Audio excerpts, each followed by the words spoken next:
The biggest barrier in sailing is not in the ocean. It's here, in the marina. Centimeters, wind, the inertia of 30, 40 tons, and hundreds of eyes on the dock. More and more owners do not want a crew, not because they can't afford it, but because true luxury is privacy. And today, technology makes it possible to operate even a 70-foot yacht by yourself. There are two philosophies that have changed the rules of the game.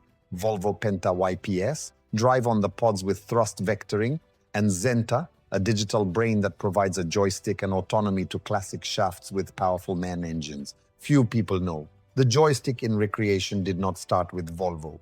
In 1998, Hinckley introduced the jet stick, a computer that translated the stick into thrust vectors in water jets. It was niche, but it opened the door to a revolution. In 2005, Volvo Penta introduced IPS and shook up the industry.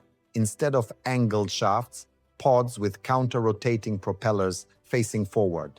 The propellers operate in clean flow under the hull. And most importantly, the pods rotate and direct all thrust where you want it, without traditional rudders. The yacht can move perfectly sideways and pivot on its axis. The marketing was simple. Anyone can dock. And suddenly, the 50-plus foot segment became accessible to less experienced owners. It's not magic, it's hydrodynamics, the lack of resistance from the shafts and the horizontal thrust vector.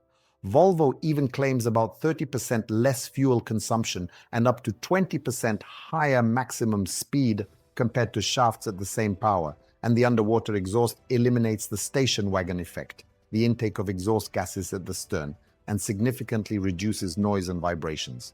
The peak in the IPS world is assisted docking, semi-autonomy. You tilt the joystick and the system overlays it on the map and adjusts for wind and current so that the yacht follows the line perfectly.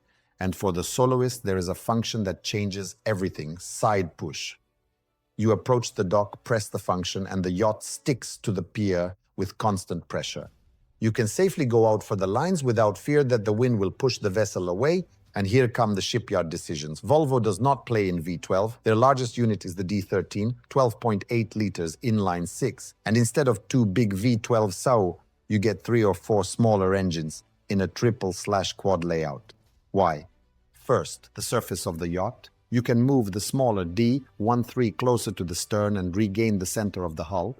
This allows for the design of a full-size owner's cabin, full beam master, where the large V12 blocks and transmissions sit in the yacht's shafts. Secondly, redundancy. In a triple IPS installation, the failure of one engine often allows continued gliding on the remaining two. Thirdly, the scale of production. D13 is off the shelf from the Volvo Group, mass production and availability of parts. For the shipyard, it's pure mathematics. The success of IPS forced a response. Not every shipyard wanted to rebuild hulls for pods, especially where seaworthiness and longer voyages are important. And then Xenta appeared. Instead of changing the mechanics, they changed the controls. Xenta integrates electronic throttles, gearboxes, and proportional thrusters controls into one algorithm. When you move the joystick to the side, the system calculates the rotations, directions, and power of the thrusters so that the yacht on the waves behaves like on the docks. At the heart of this philosophy is the MAN V12. No replacement for displacement. In the 60 to 70-foot segment, V12 engines with 1,550 to 2,000 horsepower dominate with a capacity of around 24 liters. These are industrial-bred engines designed for heavy-duty work.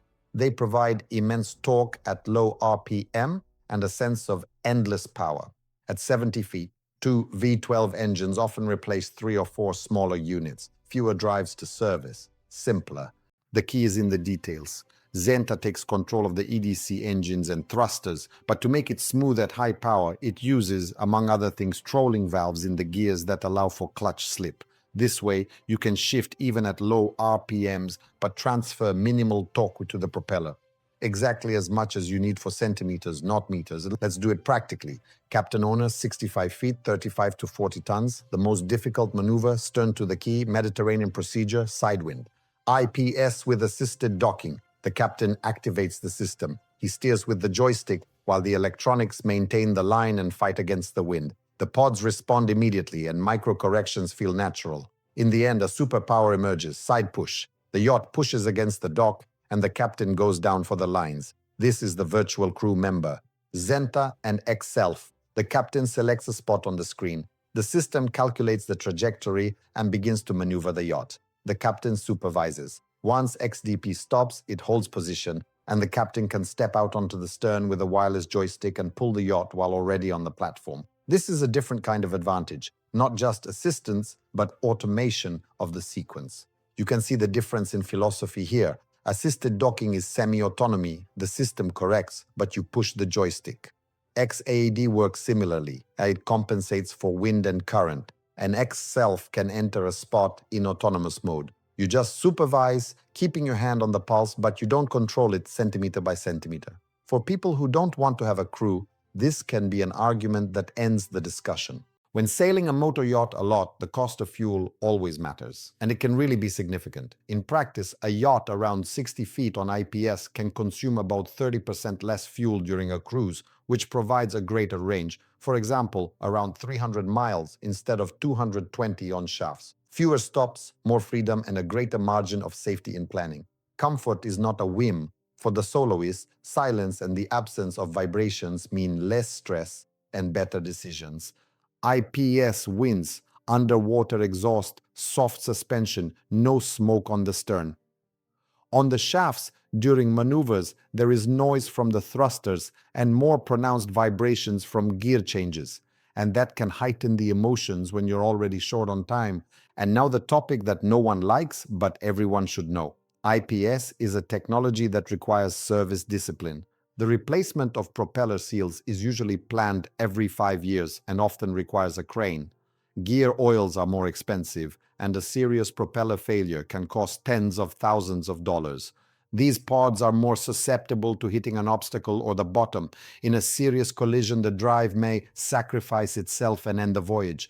The shafts are hidden and protected by the hull. A strike often means that you will arrive at the port with vibrations. And importantly, the shafts, seals, basic topics. A mechanic can handle them practically anywhere. The division is also visible in the market. IPS hits the lifestyle segment perfectly. Newcomers, ease, silence, comfort, like a premium car. Wheels with MAN have a very strong position in long-range thinking. Experienced people love durability and peace of mind. So what is better? IPS wins in physics, efficiency, silence, responsiveness, and the brilliant side push for the soloist. Xenta with MAN wins with a strategy, armored mechanics, global repairability, and X-Self Autonomy, which can take away your most stressful maneuver. And the real punchline is this: technology has restored privacy. A 70-foot yacht can truly be yours, without a crew, without a crowd, without pressure.